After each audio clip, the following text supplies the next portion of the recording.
आज यहाँ पर प्रेस कॉन्फ्रेंस करने का उद्देश्य यही है कि बीते दिनों से यानी कि ज्यादातर तो कल से ये चीज देख रहे हैं हम लोग कि एक ऑडियो क्लिप वायरल हो रहा है जो कि जयराम दादा को लेकर के है।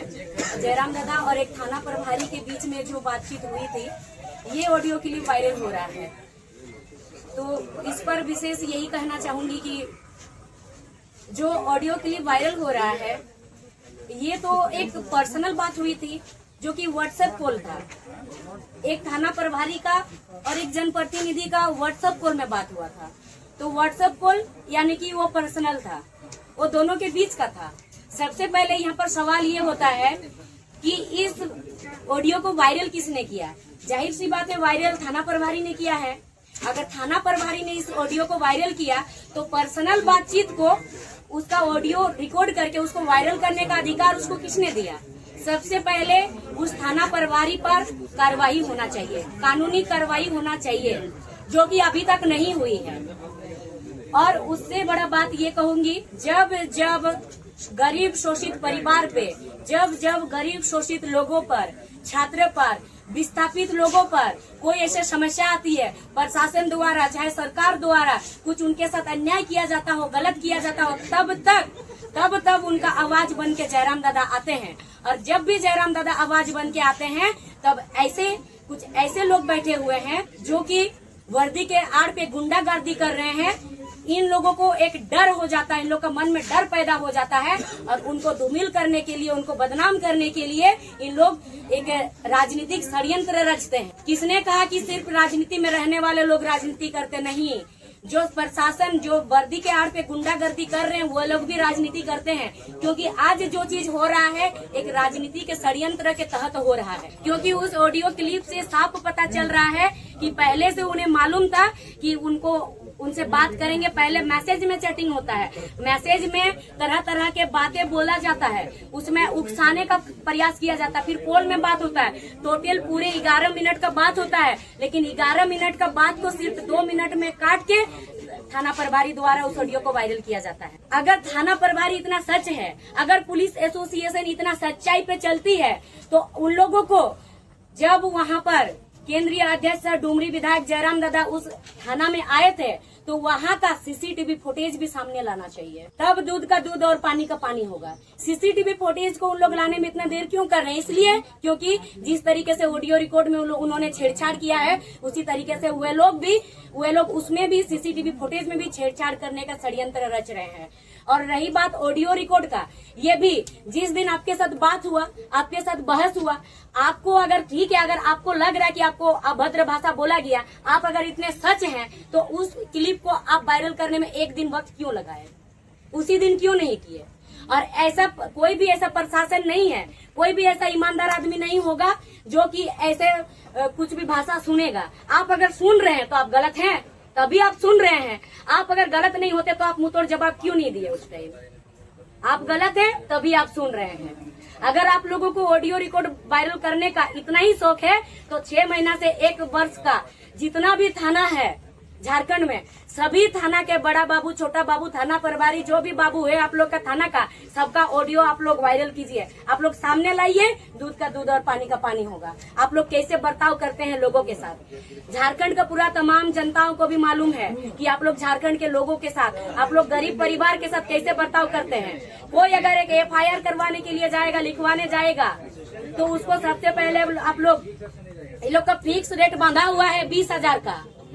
इंसान देख के बात करते हैं, सबसे पहले पैर देखते हैं, चप्पल वो कैसे पहना है। अगर अच्छा नहीं पहना, खाली पैर आया, कपड़ा अच्छा नहीं है, सही से नहीं बोल पा रहा, तो सीधा बोलते पैसा दीजिए तब आपका FIR लिखाएगा, नहीं तो कैसे आपका FIR होगा, ये बोला जाता है। लगभग ये नहीं कह रहे कि सब 90 से 95 पुलिस वाले यही करते हैं। 90 से 95% पुलिस वाले यही करते हैं।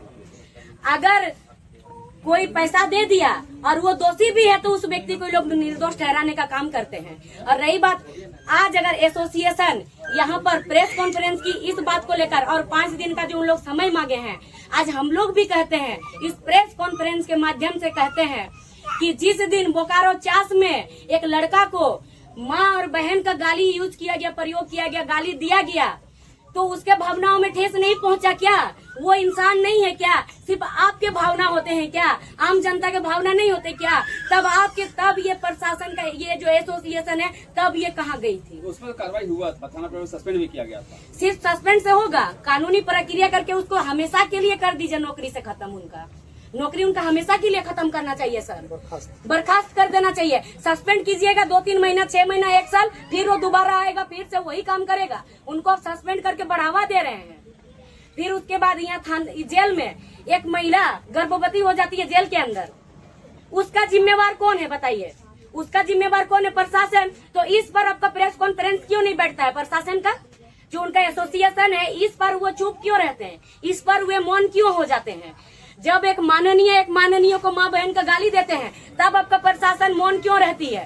तब आपका प्रशासन का जो ये एसोसिएशन है तब प्रेस कॉन्फ्रेंस क्यों नहीं होता है? जब एक माननीय सांसद जब पब्लिक को माँ बहन का गाली देते हैं तब प्रेस कॉन्फ्रेंस क्यों नहीं होता है? फिर जब कुछ दिन पहले जब पुतला दहन, ये तो अधिकार है कि मुख्यमंत्री अगर गलत करे तो पुतला दहन करने का राइट है। जब पुतला दहन वहाँ पर किया जा रहा था प्रशासन के सामने, प्रशासन तो लाठी बैठाई, प्रशासन के सामने विशेष एक राजनीतिक दल जो कि गला में पट्टा लेकर के जाके छात्रों को लाठी बैठाया, तब आपका प्रेस कॉन्फ्रेंस एसोसिएशन का क्यों नहीं हुआ कि ये गलत हो रहा? जब छोटी छोटी बच्चियों को रेप करके, उन लोग का बलात्कार करके, उन लोग को काट के फेंका जा रहा, उन लोग को जान से मार दिया जा रहा, तब आपका प्रेस कॉन्फ्रेंस क्यों नहीं बैठ रहा है? तब उन लोगों पर कार्रवाई क्यों नहीं हो रहा है? आज अगर कोई एक विधायक गरीब लोगों का आवाज बन के, जो कि हर लोगों का जुबान पे है, हर लोगों का दिमाग में है कि प्रशासन के साथ ऐसे होना चाहिए, लोग कर नहीं पा रहे क्योंकि डर रहे। आज अगर उन लोगों का आवाज बन के एक जनप्रतिनिधि अगर उन बातों को रखे, वहाँ पर जनप्रतिनिधि अपने लिए नहीं गए थे, वहाँ पब्लिक के लिए गए थे। एक गणेश नाम का एक दलित लड़का है, उनको पीटा गया था प्रशासन द्वारा। जो प्रशासन ऑडियो क्लिप वायरल कर रहा, वही गाड़ी में उसको पीटते हुए लाया था। वहाँ पर विधायक जी आते हैं जयराम दादा और बातचीत होता है, उसके बाद चले जाते, उसके बाद भी उसको पीटा जाता है। ये सब कारनामा होता है, तब ये सामने आता है ये प्रकरण। तब आप लोग क्यों मौन रहते हैं? देवी जी, सवाल ये है कि तीनों का अल्टीमेटम दिया है, गिरफ्तारी नहीं होगी तो आंदोलन होगा। पहले आप लोग उस 5 दिन के अंदर ये जो चीज अभी बोले, इस चीज का जांच करके वो लोग इस चीज को पहले सामने लाए, उसके बाद वो लोग बात करेंगे कि जयराम दादा को गिरफ्तारी का। पहले वो लोग सामने लाए कि वो महिला गर्भवती कैसे हुई जेल में, ये चीज सामने लाए। उसका जिम्मेदार कौन है? जेल और कौन जाता है? फिर उसके बाद इस चीज का वो लोग यहाँ पर सामने लाए कि झारखंड में बीते 1 वर्ष में, बाकी 5 वर्ष का तो छोड़िए, 1 वर्ष में जो छोटी बच्चियों का, महिलाओं का जो बलात्कार हुआ, इन पर उन्होंने प्रशासन द्वारा कुछ कार्रवाई नहीं हुआ, इसका वो लोग सामने लाए। इतना जो चोरी हो रहा, बालू, कोयला, ये सब जो चोरी हो रहा और आप लोग को कमीशन मिल रहा, ये चीज आप लोग सामने लाइए। उस ऑडियो में और मैसेज में, पूरा चैटिंग में साफ तौर पे वो अधिकारी खुद लिखते हैं, वो जो थाना प्रभारी है खुद लिखते हैं कि गरीब को अगर मारेंगे नहीं तो हम लोग खाएंगे क्या, खुद लिखते हैं। तो पहले उन पर कार्रवाई क्यों नहीं? आप सही तरीके से पहले अपना गिरवान झांकिए। ये मैं एसोसिएशन से कहना चाहूंगी, अपना गिरवान पहले आप झांकिए, पहले आप खुद में देखिए, उसके बाद आप जनप्रतिनिधि पे बात कीजिएगा। जब आप लोग देखे होंगे, आप ही लोग का माध्यम से, सोशल मीडिया से मैं देखी थी, कुछ आदिवासी महिलाओं को प्रशासन द्वारा माँ बहन का गाली दिया जा रहा था, तब ये प्रशासन का जो एसोसिएशन है तब ये कहाँ जा चुकी थी? तब ये कहाँ थी? ये सब पहले हुए सामने लाए। और रही बात आंदोलन, वही लोग को करने नहीं आता। आप लोग का मनमानी बहुत दिन हो गया, बहुत दिन सह लिए। आज पूरा झारखंड जयराम दादा के साथ है, इसलिए है क्योंकि पूरा झारखंड को मालूम है कि आप लोग वर्दी के आड़ पे गुंडागर्दी करते हैं, और आप लोग का पूरा रवैया पूरा झारखंड के लोगों को मालूम है। इसीलिए झारखंड के लोग पूरा मजबूती के साथ आज जयराम दादा के साथ हम लोग खड़े हैं। और आप लोग जो कहते हैं कि गिरफ्तारी, और जो और एक चीज हम लोग देखे थे, ये लोग बोल रहे कि विधायकी रद्द का, वो विधायकी रद्द तो दूर का बात है, वो फांसी पे भी चढ़ने के लिए नहीं डरते हैं। जब समय आता है, समय आने पर जयराम दादा भगत सिंह भी बनते हैं, समय आने पर जयराम दादा नेताजी सुभाष चंद्र बोस भी बनते हैं, समय आने पर जयराम दादा गांधी जी भी बनते हैं, समय आने पर जयराम दादा बिरसा मुंडा भी बनते हैं, समय आने पर जयराम दादा विनोद बिहारी महतो, निर्मल महतो, शक्तिनाथ महतो भी बनते हैं। जो जैसा बर्ताव करेगा उसको वैसा जवाब देने का काम करते हैं। महतो जी, जिस प्रकार आप एलिगेशन लगा रहे हैं, कहीं ना कहीं पुलिस और वहाँ जो प्रभारी वो अपने बचने को लेकर के ऐसा खेला कर रहे हैं क्या? सर यहाँ साफ नजर आ रहा है वो बचने को लेकर के नहीं, वो इसलिए कर रहे हैं ये चीज क्योंकि जयराम दादा एकमात्र एक ऐसे विधायक हैं जो कि उन लोग को गलत कामों से रोक रहे हैं, उन लोग को कमीशन आ रहा है। इस चीज में आवाज उठाने वाले एकमात्र जयराम दादा है, गरीब लोगों के साथ खड़ा होने के लिए जयराम दादा है। जयराम दादा उन लोग को सवाल कर रहे हैं, इसीलिए उन लोग को डर है, उन लोग चाहते हैं कि ये व्यक्ति साइड हो जाए, लेकिन उन लोग याद रखे, इस चीज को भूले नहीं।